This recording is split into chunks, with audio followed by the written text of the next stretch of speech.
Good morning. Welcome back to the inquiry into Drug, Poison and Controlled Substance Amendment Bill 2023. Welcome back to all the members, public watching of our live broadcast. Joining us for this session is Australian Christian Lobby, Mrs. Jasmine Yeoh. Good morning. Before I do, I just want to quickly introduce you to our committee. My name is Chung Lu, Chair, and my Deputy Chair, Mr. Ryan Batchelor, Mr. Lee Michael. Good morning. Kalia, and Mr. Ivy Payali, Ms. Rachel Payne, and Mr. David Eckenschank. Also joining us is Mr. Joe McCracken on Zoom. But before I continue, Jasmine, I'll just quickly read this information to you. All evidence taken is protected by parliamentary privilege as provided by the Constitutional Act 1975 and further subject to the revision of the Legislative Council standing orders. Therefore, the information you provide during this hearing is protected by law. You're protected against any action for what you say during this hearing, but you go elsewhere and repeat the same thing. Those comments may not be protected by this privilege. Any deliberate false evidence or misleading of the committee may be considered contempt of Parliament. All evidence is being recorded. You'll be provided a approved version of the transcript following the hearing. The transcript will ultimately be made public and posted on the committee website. Just for recording purpose, could you please state your full name and the organisation you're representing, please? Jasmine Yuen, representing Australian Christian Lobby. Thank you. I know you made your submission, but I'd like to invite you to make an opening statement before I open for the committee to ask you questions. Sure, thank you. So on behalf of the Australian Christian Lobby, I would like to thank the committee for this opportunity to share our views about the legalization of cannabis. So the ACL does not support legalizing personal use of cannabis, nor possessing or planting it for personal use. This is because the legalization of cannabis will come with a great social and economic cost, including health and safety, that will destroy the lives of many Victorians. Mental health issues among our young people and the out-of-control youth crimes are now the major issues in our society. It is not an exaggeration to say that many of these are drugs-related. It would be delusional to say legalizing cannabis for adult use won't impact a younger generation in our society. In fact, legalization will send a wrong message to our young people that cannabis is safe when it is not. And it will also normalize drug use in a community among the young and old and open the door of hell to lifelong drugs dependency and addiction for our future generations. A harm reduction approach will not reduce the harms that drugs have on the young and old in our society, but will instead push them to lifelong addiction if we don't draw a line on the sand now by putting an end to drugs use. Legalization, on the other hand, is a slippery slope that leads to a point of no return with further increase in drugs use and drugs-related consequences. That include health and mental illnesses, crimes, road accidents, and lack of productivity in the workforce.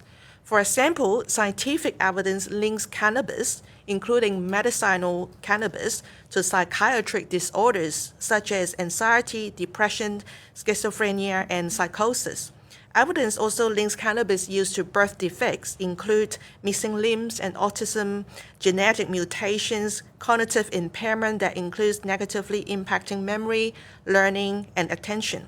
It also causes 38 types of cancer and impacting burns and lung function and also respiratory and cardiovascular systems. London and Dutch studies have also shown cannabis causes between 30 and 50% of all new psychosis and schizophrenia diagnosis. The Australian Medical Association, AMA, also found that cannabis can contribute to a variety of mental illnesses such as anxiety, panic attacks, reduced brain function, paranoia, memory loss, and so on. According to Professor Brad Emerson, one of the most common causes of people with schizophrenia relapsing is because they get their hands on THC. AMA has also found that the use of cannabinoids, including cannabis, is among the most common causes of drugs-related hospitalization in Australia. The analysis of the Australian Institute of Health and Welfare National Mortality Database showed that in 2022, cannabinoids were present in 3.4% of all drugs-induced death. Even cannabis is now legal for some medicinal purposes. People think that it's safe, but it is not. The TGA guidance indicates that there is limited evidence for medicinal cannabis helping different medical conditions. In a submission to the Senate inquiry on the Legalizing Cannabis Bill 2023, the AMA opposed the bill, citing that cannabis use contributes to mental issues, increased road traffic incidents, and will overload our health system. If this medical peak body opposes the legalization of cannabis, it is plainly an act of negligence and callousness for the Victorian government to legalize these dangerous illicit drugs. Regarding road safety, there has been in agreement across studies that cannabis use significantly increases the risk of car crashes and impairs specific driving skills. This is largely due to diminished driving performance in response to emergencies and sudden changes. Studies have shown that cannabis use increases the risk of hitting objects by 16 times. The Department of Transport and Main Roads in Queensland stated that there is an extensive body of research literature that describe the increased crash risk associated with THC. The Victorian Police have also found that 19% of driver and rider fatalities in 2018 had stimulants in their system, and 10.3% had cannabis in their system. In New South Wales in 2023, there were 79 road fatalities linked to drug driving, and 69% of drivers or motorcycle riders involved in fatal crashes were tested positive for illicit drugs were found to have cannabis in their system. Combining cannabis with alcohol can also increase the risk of fatal crash by up to 23 times. It is entirely contradictory then to promote road safety and crack down on drunk driving while legalizing and increasing accessibility of cannabis use.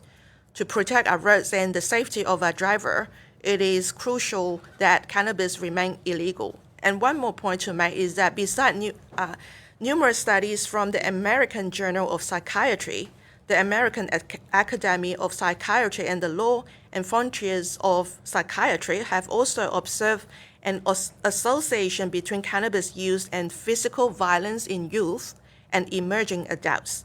Studies have shown that individuals with cannabis dependence have a higher prevalence of committing violent offenses, such as robberies, gang fights, and assaults.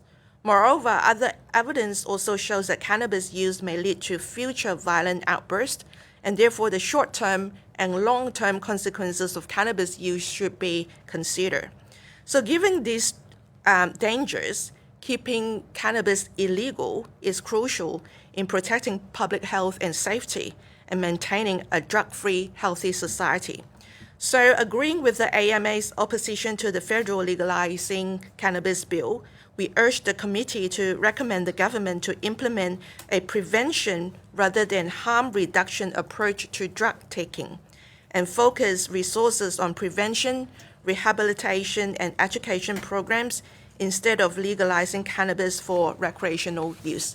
I would also like to use this opportunity to introduce some organizations. For example, Teen Challenge that runs rehab program. Unfortunately, they can't be here today, and their base is in Kyabram. And another organization is focused on the family that runs program for parents called How to Drug Proof Your Kids. And at the end, prevention is far better than legalization. I have some brochure here. Yeah, we'll take that on. Thank you, Yasmin. I'll quickly start our question, then I'll pass on to the rest of my committee. I'll just listen to your submission. Our committee has pretty much compare the bill in relation to ACT legislation, in relation to what's happening. I understand ACT has only happened, legalised the last few years, and then their numbers has been only for reported the last few years. But it has indicated from ACT that there has been no increase in use of cannabis once it's legalised. I was referring to your submission and only those references you actually done research on. In your submission, you indicated cannabis legalization has increased, and you refer to North America, which has a large extent legalized for a longer period of time. Could you just expand on that regarding your research and your submission, please? We have been trying to get some data or information from the ACT, but unfortunately we couldn't get much. And we were told that even though there is, I don't think they are going to, the government there is not going to reveal much. So I would say we can't get much from the ACT perspective. But looking not only from the ACT perspective, but other jurisdictions as well, even overseas, once any drugs has been legalized, it will increase the use. It might not be recorded, is because policing, for example, or from a legal perspective, it might get a bit more relaxed, and therefore record hasn't been kept as much as we want to. Thank you. I'll pass it on to Mr. Ryan. Thanks very much, Chair. Thanks, everyone, for coming in. We've had a few submissions, people give us evidence to say that we need to, in thinking about cannabis and its future potential regulation, under this bill or through other means, to learn lessons from the way that alcohol and tobacco markets operate currently. I wonder if you had any reflections on the way that the alcohol and tobacco markets are operating and lessons we might be able to draw from those when thinking about whether cannabis is something that should be moved from a prohibition setting into a decriminalised or regulated setting. I think alcohol and tobacco are very two different things. And cannabis is drugs, recreational or illicit drugs. Alcohol, if it's not consumed in a huge amount, it has no risk. But of course, alcoholism is a problem. And even for tobacco, is actually harmful for health, and therefore many years ago we have come down to this plain packaging and discouraging people and young people especially from smoking. And I know that TV ads as well, it has been banned from TV ads promoting cigarette. So having to compare these illicit drugs with alcohol and tobacco will be totally two different things. But look at vaping as well. I know that government has been doing really hard in preventing our young people from vaping. It's because we know vaping is dangerous for health. And if we want to tackle vaping and prevent our younger generation from addicted to it, I think comparing to cannabis, what's more is because illicit drugs, recreational drugs, and we have so much medical evidence and scientific evidence that say that it's really harmful as compared to alcohol, tobacco, and vaping. So it is really, it's not about regulation, it is really about banning any form of recreational drugs entirely. Thanks, Chair. Thank you. Ms. Payne? Thank you, and thank you for presenting before us today. I just want to clarify your position with the AMA that you've made reference to in your opening statements, because we have had the AMA Victoria submit to this inquiry where they are in support of decriminalisation of cannabis for personal use as the more balanced and health-focused approach, particularly focusing on health impacts and minimising harm. So I just wanted to sort of establish that what the AMA has said as part of this inquiry is, I think you may be talking more broadly about their position on legalising and like a commercial model of cannabis reform. What this bill is focusing on specifically is allowing personal use and decriminalising cannabis. And you also make reference to the prevention approach, so a current prohibition model as we have now, the status quo. Do you see that that's currently working to prevent access, particularly for young people?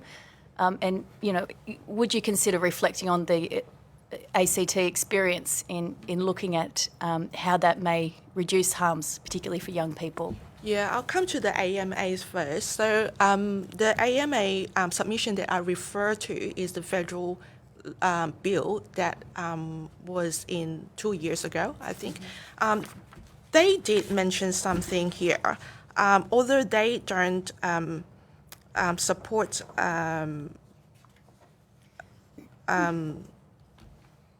they did mention that they actually support certain form of court orders and support the prohibition of usage of the cannabis, is because they think that the court orders will actually refer people to some form of education and counseling. So in a way, I haven't looked at the AMA, the Victorian one, so I can't speak into that.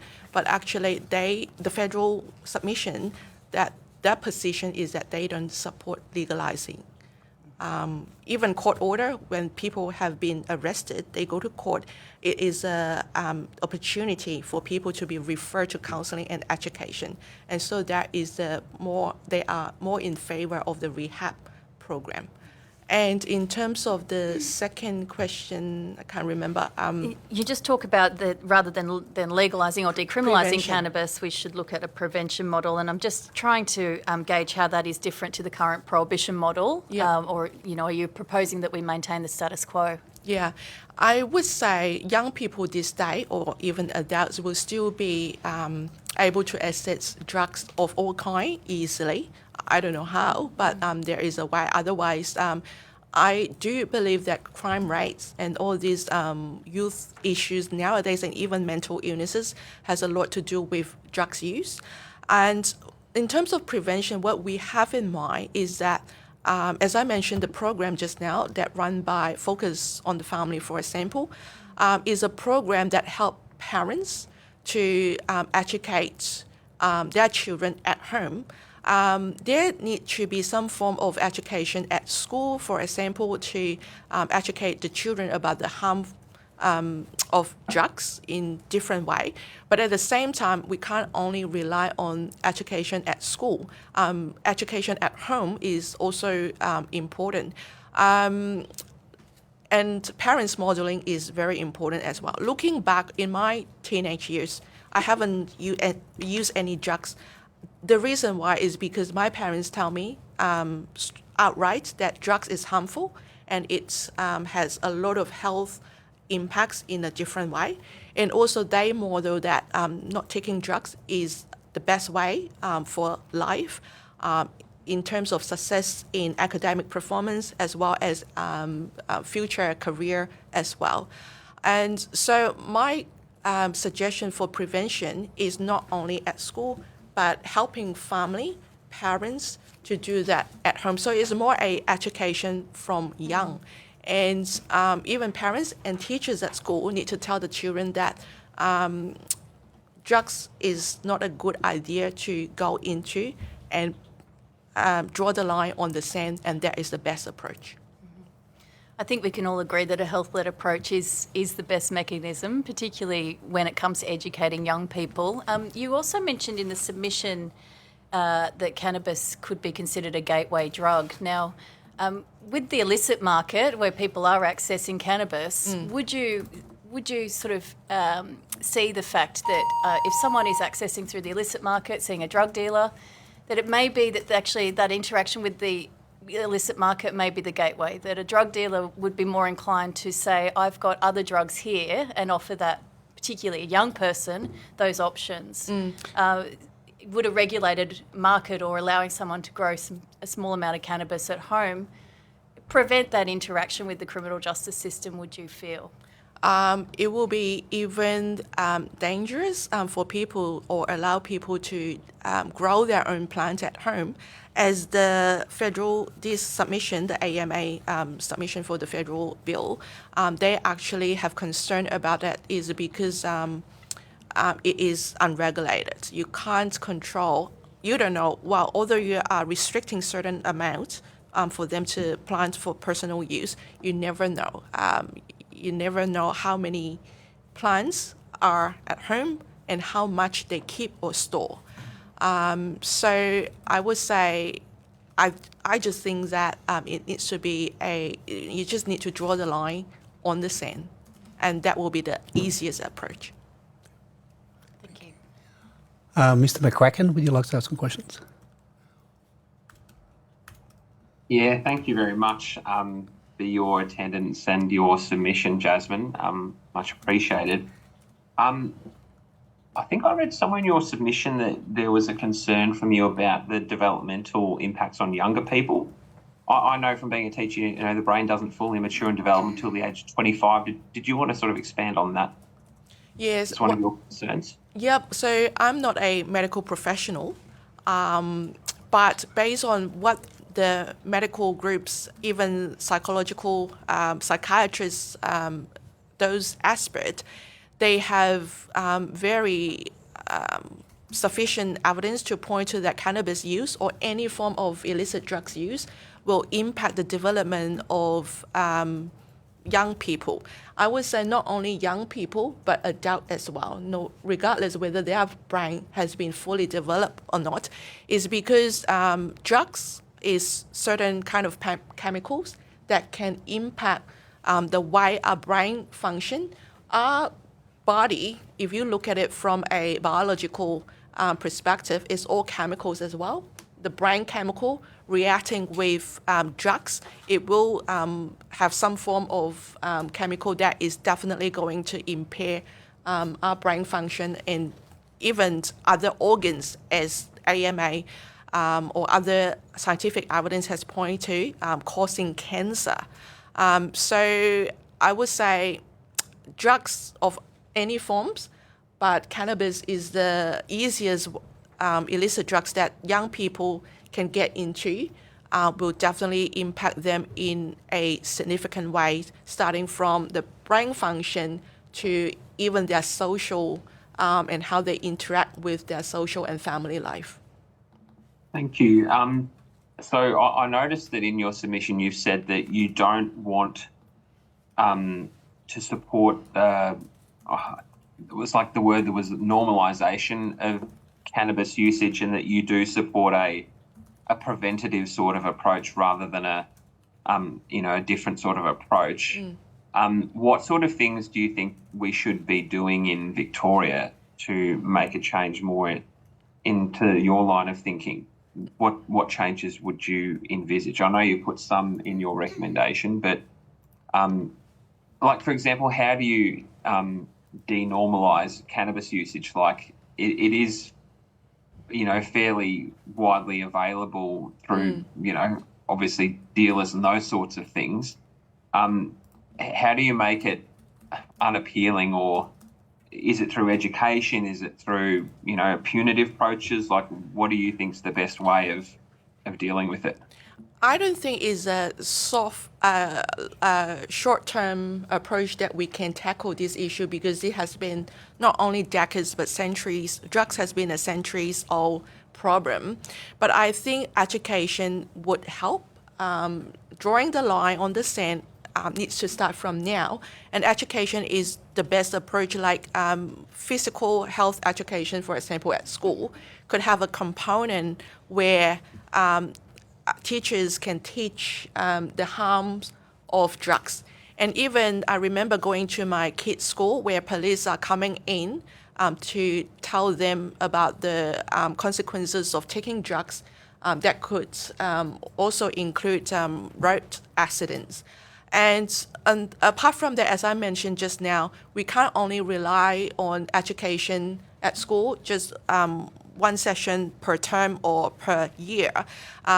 I think the education department or school needs to work together with parents, provide parents some form of information like this focus on the family program, see how we could, the school and the parents could get together and have one session for parents, or even have a online education package for parents that they can access, so that to equip them to help their children to prevent using drugs. And another thing is that I remember some of the campaign that the government is running, which is pretty good on advertisement, saying that the consequence of using drugs is this and that. If the government sometimes ago can have a campaign to have this plain packaging for tobacco and then bans tobacco advertisement, in a way it is sending a very clear message to the young people and the society that drugs is harmful, no matter whether it's cannabis or others. I think this could be done the same way for cannabis. Yeah, I think my time's up, so thanks very much for your evidence. Thank you, Ms. Wacken. Mr. Bialy? I don't have any questions. No Thank you, though. David? Oh, thank you. I've got your time, have I? Take Mr. it, Gilly? please Thank do. you so Yep. much. I appreciate that. Thank you for your submission. It's been wonderful reading. And I always love a submission where half the footnotes refer to your own publications. Can we start out with just some clarifying a couple of terms, perhaps? You're referring to the AMA as opposing, and Ms. Payne sort of pointed out that the submission to this inquiry is supporting.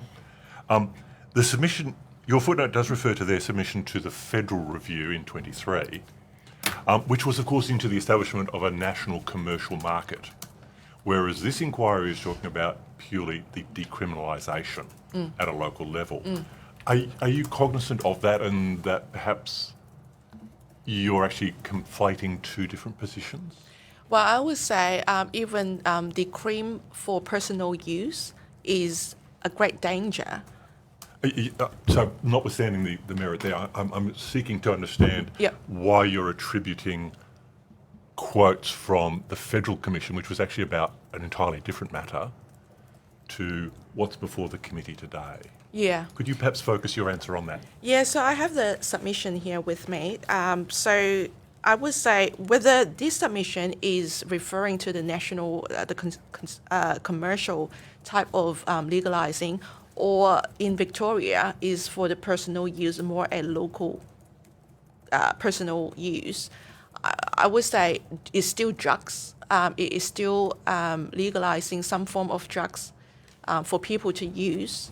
I think that is still the same issue. That will still have the same problem and consequences. Even though we're talking about two entirely different approaches to drug. Okay, well, that's good if you can conflate that down. You said that there was no information on what's happened in the ACT. And perhaps that's indicative of the research. But I don't know if you're aware, but there is actually a statutory review that was undertaken of that legislation, which took place for 6 months Okay. and evaluated the last 4 years of decriminalisation, which is very close to what the committee's looking at. I'm wondering why you haven't referenced that, or were you just unaware of the fact that that had gone on? I'm unaware of that, so it will be Okay. good to know that there is something that we can referring to. So this is in 2 volumes, an enormous amount of data, and of course it shows that there was, as a result of decriminalisation, no increase in use. There was no indications in any health or social areas like hospitals, mental health, road accidents, drug driving. None of those were adversely affected by decriminalisation that's being proposed here. I'm wondering what your response is to that, given the claims in your submission to the contrary. Well, it depends on how trustworthy is those report is. For example, in the past reports regarding the injecting room, we know that some form of reports say that it's very successful in helping others, but actually other aspects are indicating the opposite. So I will have to look into it, but at the same time, I would say even though that report is telling us that there is no increase of use, or there is no increase in road accidents because of that, that report is telling us, but other report is also telling us that is otherwise. I actually have to... So can I just clarify your use of terminology there? You said, is it trustworthy? Yeah. So are you suggesting that a government public inquiry involving a range of agencies from government through the not-for-profit sector, through the health industry, through the police, federal police themselves, that's untrustworthy?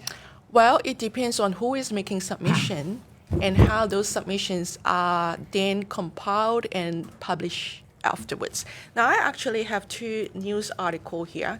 Before we go on to the news Yep. articles, can I perhaps just juxtapose one, Yep. one thought for you here?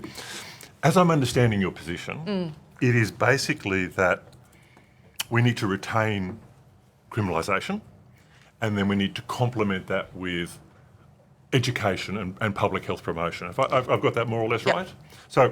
So we've had criminalisation in Victoria for 96 years. We have heard that around 10,000 people fall foul of the law every year. We've heard that this approach costs $300, $400, $500 million a year. We know that about 2,000 tonnes of illicit cannabis worth about $1.2 billion is brought into Victoria or produced in Victoria every year. And despite all of the lot of money that's spent on health promotion and an enormous amount spent on police, nothing has in any way reduced the consumption of cannabis. I guess, Einstein had that thing about if you keep, the definition of insanity is to keep doing the same thing and expecting a different result. Could you perhaps just tell us how your approach isn't insane? Well, look at Netherlands. Actually, I have my uncle living there for many years, and he got into drugs. And everybody know how Netherlands is having a very soft approach on drugs. And just recently, I just glimpsed through some of those reports. Even though they are soft on drugs, the drugs trafficking has never been decreased. In fact, it is recently said that it has become really bad and get worse. Yes, I understand your point saying that in the past 96 years, we have spent a lot of money on policing, court case, and so forth. And so it's not helping. Therefore, arguments, some people's arguments is that legalizing it is the way to go. We're talking about decriminalising it. Yes, Yeah. okay. But I would say from that perspective, it could be. But from another perspective, looking at the mental health issues and also other social issues that is caused by the use of drugs, and not only cannabis, but other hard drugs as well, those consequences, that is even more costly. And in my submission, that say that it is going to overload our health system. And in the past few years, there is a huge increase in mental illnesses among our young children as well.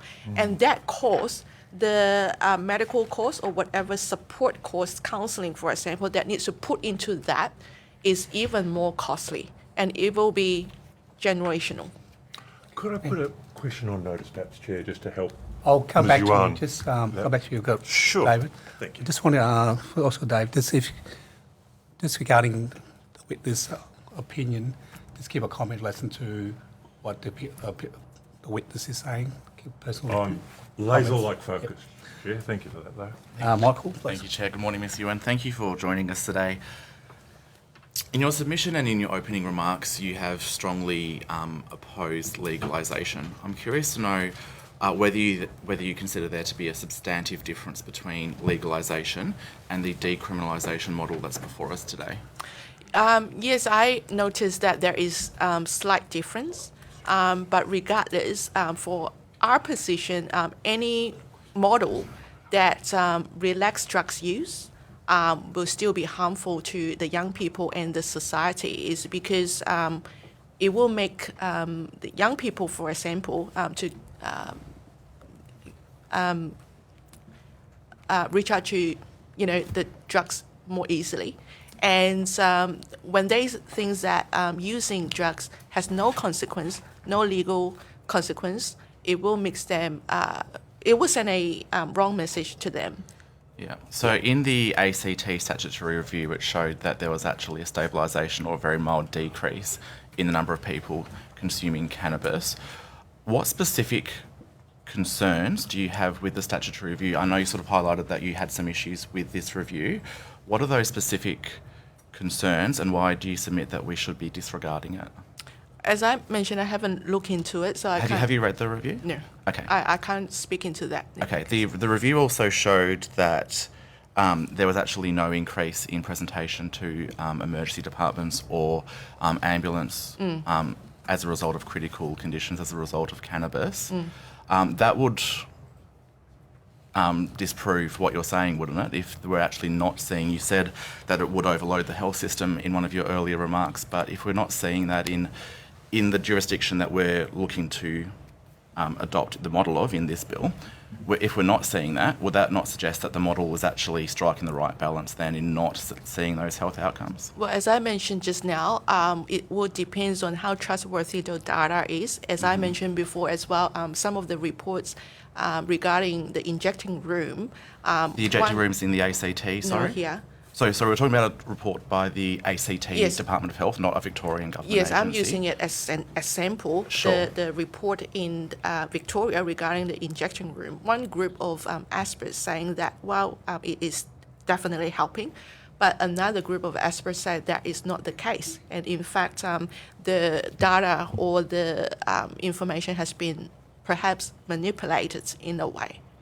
Okay, so are you familiar with the National Drug Strategy Household Survey? No. Okay, the most recent one in 2022-23 showed that 41% of Australians have at some point in their life consumed cannabis and 11% in the past 12 months. I know you don't have those statistics with you, but would you broadly agree with that statement? Well, I'm not surprised. As mentioned, cannabis is quite a common illicit drug, and perhaps the first one used by others. So that is exactly what we want to prevent. Drug-free society, I think, is the best to go. So if you, without holding you to the exact figures, if you broadly accept those numbers, would you say that it's fair that 11% or even 41% of Australians are criminalised? Well, I would say they are not criminals to use it, but definitely having certain legal barrier is a huge prevention for them to know that this is not something that I want to get into. Yeah. I think. So just to clarify, you don't think that they should be treated as criminals? Well, it depends. Okay. And so, hypothetically, if Yep. it was a small amount, they weren't selling or trading in drugs, but they had a small amount that they were growing themselves, do you think that they should be treated as a criminal? I would say it will be a case-by-case scenario. I can't say it without having a case before me. Sure. Yeah. Sure.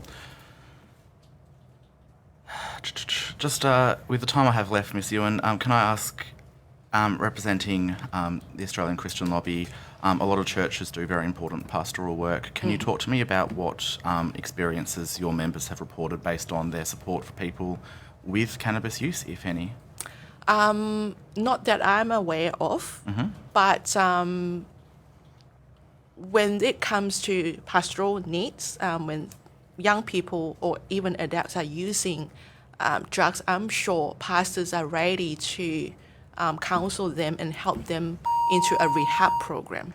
And I remember when I was younger, back in high school, I had a group of people in a rehab ministry coming to visit the church, and they are doing really well in the program. They are slowly moving out of drug use and in a successful rehab program. And that is what the church are going to help them holistically.